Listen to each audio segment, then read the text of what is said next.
question. We would like to identify the two individuals who spoke to the neighbors. That's one piece to our puzzle that we need to solve. And in addition to that, we would like anybody that has any information at all relative to the bombing or to the individuals involved in it to give us a call. I think we both fervently hope that it resolves in the arrest and conviction and ultimate sentence of the people responsible for the attempt on terrorism. The FBI and NIS have worked very hard to bring this case to a conclusion, and we certainly hope that somebody out there that sees something, knows something, passes that information. This was a case of attempted murder. It was a terrorist act, and we need to apprehend someone. They need to be convicted, as Will said. They need to be in prison, and we have to send a very strong message to terrorism that you're just not going to win here in the United States. If you have any information, please call your nearest FBI office. The San Diego Naval Investigative Service, our toll-free number, 1-800-876-5353. When we return, the inspiring story of a young man's second chance at life and his search for the mystery woman who saved him.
So I think we will see some options presented by the Republicans, but I don't think they're going to do it very soon. All right, let's go to Mike Jensen now, who's our chief financial correspondent. Mike, at a slip of the tongue, I said tax cuts when I talked to Andrew Mitchell. Of course, we're talking about tax increases here tonight, including corporate tax increases. Is there concern in the business sector that this could somehow slow what is a already slow recovery from the recession? Businessmen are very concerned about that, Tom. There is a theory in economics that says that businesses don't really collect taxes. They just pass them on in terms of higher prices. And a lot of businessmen and some economists feel that there should not be a tax increase on businesses, but there is a sense of fairness here, and people around the country are waiting to be sure that businesses bear their share and that people bear their share. And I must say that it's a political phrase to say their fair share. Economists don't say things like fair share.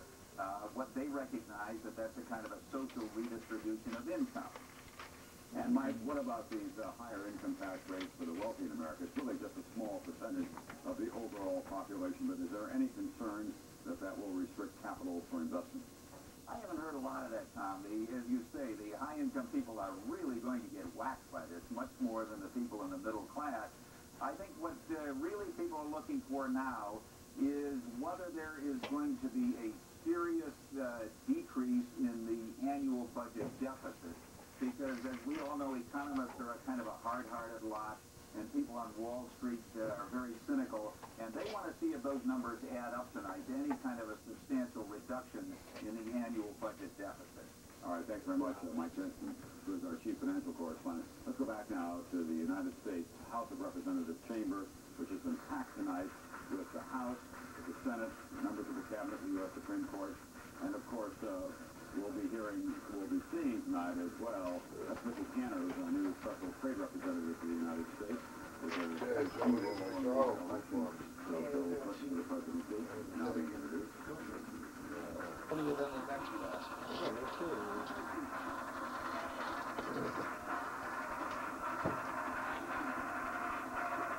110 members of Congress, Senate, here tonight.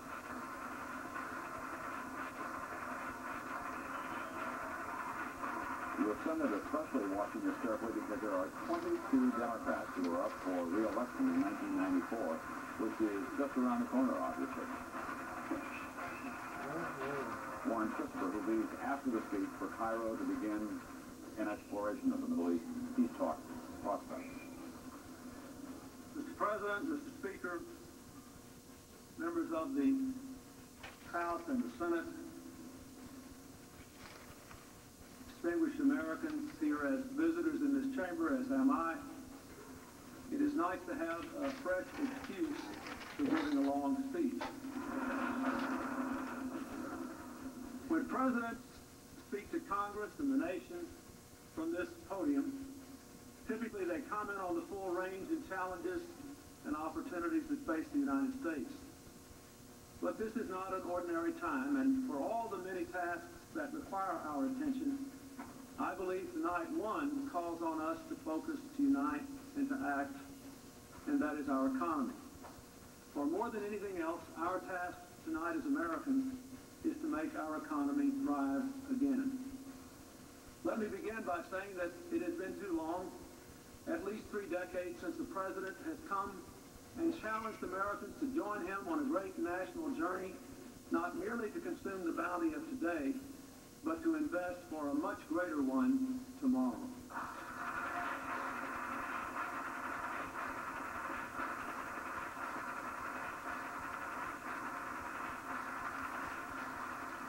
Like individuals, nations must ultimately decide how they wish to conduct themselves, how they wish to be thought of by those with whom they live, and later, how they wish to be judged by history. Like every individual, man and woman, nations must decide whether they are prepared to rise to the occasions history presents them. We have always been a people of youthful energy and daring spirit, and at this historic moment, as communism has fallen, as freedom is spreading around the world, as a global economy is taking shape before our eyes, Americans have called for change. And now it is up to those of us in this room to deliver for them. Our nation needs a new direction. Tonight I present to you a comprehensive plan to set our nation on that new course. I believe we will find our new direction in the basic old values that brought us here over the last 2 centuries. A commitment to opportunity, to individual responsibility, to community, to work, to family, and to faith. We must now break the habits of both political parties and say there can be no more something for nothing, and admit frankly that we are all in this together.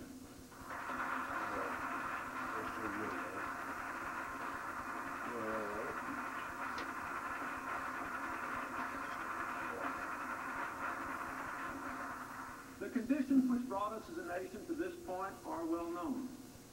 2 decades of low productivity growth and stagnant wages, persistent unemployment and underemployment, Years of huge government deficits and declining investment in our future, exploding health care costs and lack of coverage for millions of Americans, legions of poor children, education and job training opportunities inadequate to the demands of this tough global economy. For too long we have drifted without a strong sense of purpose or responsibility or our community. And our political system so often is seems paralyzed by special interest groups, by partisan bickering, and by the sheer complexity of our problems. I believe we can do better. Because we remain the greatest nation on earth, the world's strongest economy, the world's only military superpower. If we have the vision, the will, and the heart to make the changes we must, we can still enter the 21st century with possibilities our parents could not even have imagined, and enter it having secured the American dream for ourselves and for future generations. I well remember... This is a bunch of... Everybody fucking claps every time you come with a fucking paragraph. I don't even know what the fuck they clap. I well remember 12 years Just be ago, honest. President Reagan stood at this very podium and told you and the American people that if our national debt were stacked in $1,000 bills, the stack would reach 67 miles into space. Well, today, that stack would reach 267 miles.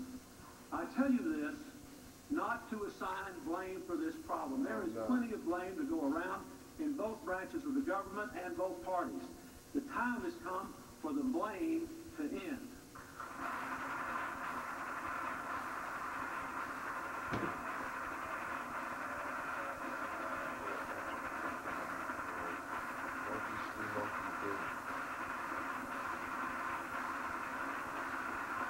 They only had a fucking clue. That was great. That's it.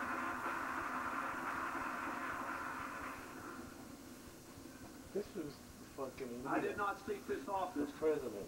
to place blame. For his fucking... I come here tonight to accept responsibility, and I want you to accept responsibility with me, and if we do right by this country, I do not care who gets the credit for it. And this is fucking what we have. This is fucking the... should be the bottom of the fucking barrel. The plan I offer you has 4 fundamental components. First, it shifts our emphasis in public and private spending from consumption to investment. Initially, by jump-starting the economy in the short term and investing in our people, their jobs, and their incomes over the long run. Second, it changes the rhetoric of the past into the actions of the present by honoring work and families in every part of our public decision-making. Third, it substantially reduces the federal deficit honestly and credibly by using in the beginning the most conservative estimates of government revenues, not, as the executive branch has done so often in the past, using the most optimistic ones.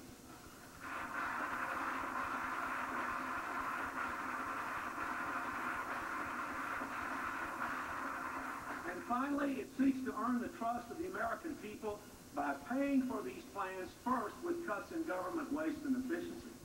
Second, with cuts, not gimmicks, in government spending, and by fairness or a change in the way additional burdens are borne.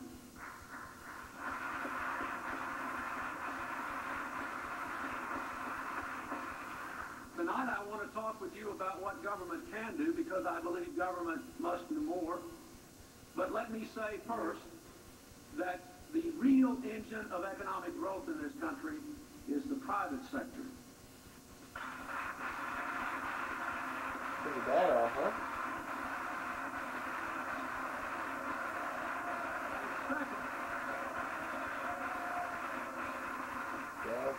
Second, that each of us must be an engine of growth and change.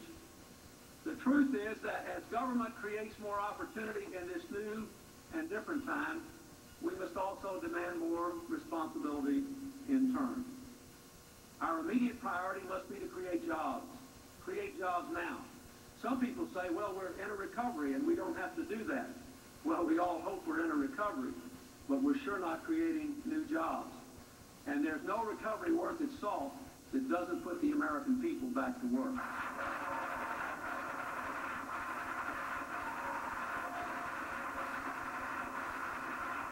Oh my God, they're standing up for that.